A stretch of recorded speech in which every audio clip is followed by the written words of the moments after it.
ഗ്രാമപഞ്ചായത്തിൽ നിർമ്മാണത്തിലിരിക്കുന്ന വീടുകൾ കേന്ദ്രീകരിച്ച് മോഷണം പതിവാകുന്നു.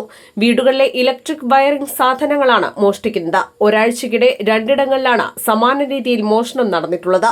നിർമ്മാണത്തിലിരിക്കുന്ന വീടുകൾ കേന്ദ്രീകരിച്ചാണ് മോഷണം നടക്കുന്നത്. വയറിംഗ് പ്രവൃത്തി കഴിഞ്ഞ വീടുകളിലെ ഇലക്ട്രിക് കേബിളുകളാണ് പ്രധാനമായും മോഷണം പോകുന്നത്.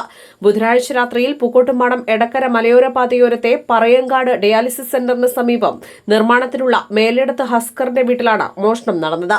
വീടിനുള്ളിൽ CCTV ക്യാമറകൾ സ്ഥാപിച്ചിട്ടുണ്ടെങ്കിലും ക്യാമറയില്ലാത്ത ഭാഗത്തെ വയറുകളാണ് മുറിച്ചെടുത്ത് പോയിട്ടുള്ളത്.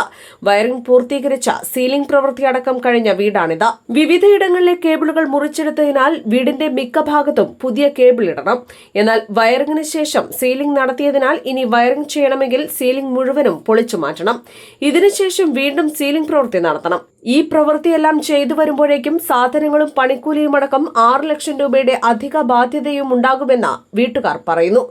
സമാനമായുള്ള മോഷണമാണ് അച്ചാർ കമ്പനിയിലെ കല്ലിടുക്കിൽ ജോയൽ ജോസിന്റെ വീട്ടിലും നടന്നത്. കണക്കുപ്രകാരം കുറഞ്ഞ തുകയുടെ വയറുകളാണ് മോഷണം പോകുന്നതെങ്കിലും ഇത്തരം വീടുകളിൽ വയറിംഗ് വീണ്ടും ചെയ്യേണ്ട അവസ്ഥയാണ്. ഒപ്പം സീലിംഗ് അടക്കമുള്ള ജോലികളും. ഇതിനാൽ മോഷണം പോയ സാധനത്തിനേക്കാൾ ലക്ഷങ്ങളുടെ അധിക ബാധ്യതയാണ് ഉടമകൾക്കുണ്ടാകുന്നത്. അതിനാൽ ഇത്തരം മോഷ്ടാക്കളെ ഉടൻ പോലീസ് പിടികൂടണമെന്നും ഒപ്പം വീടുകൾ നിർമ്മാണത്തിലിരിക്കുന്നവർ കൂടുതൽ ജാഗ്രത പാലിക്കണമെന്നും നഷ്ടം സംഭവിച്ച വീട്ടുടമസ്ഥർ പറയുന്നു. വീട് വയറിങ് നടന്നുകൊണ്ടിരിക്കുകയായിരുന്നു.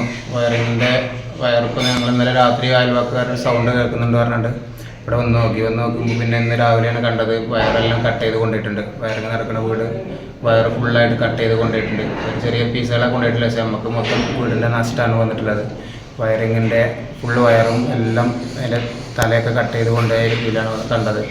സൗണ്ട് കേട്ടുകാരുടെ അയൽവക്കാരൊക്കെ വന്ന് നോക്കി. പിന്നെ അവരെ ഒന്നും കണ്ടൊന്നുമില്ല.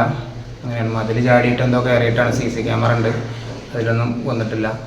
അങ്ങനെയാണുള്ളത്. ഏകദേശം എത്ര ലക്ഷത്തിൻ്റെ? നമുക്കൊരു 2 ലക്ഷത്തിൻ്റെ മുകളിൽ ഉള്ള വയർ തന്നെ ഉണ്ടായിരുന്നു. ഇനി വർക്ക് ചെയ്യണമെങ്കിൽ ഇപ്പോൾ അത് സീലിങ്ങൊക്കെ കഴിഞ്ഞ് 4-5 ലക്ഷത്തിൻ്റെ മേലെ നമുക്ക് ഇനി നഷ്ടമായിട്ട് വരും. കൊണ്ടുപോയ ആൾക്ക് ചെറിയ രീതിയിൽ അതിൻ്റെ എൻഡ് മാത്രം കട്ട് ചെയ്ത് 10,000 രൂപേൻ്റെ ഉള്ളൂ. നമുക്ക് ഭയങ്കര നഷ്ടമാണ് വന്നിട്ടുള്ളത്. KL 71 news Pookkottumpadam.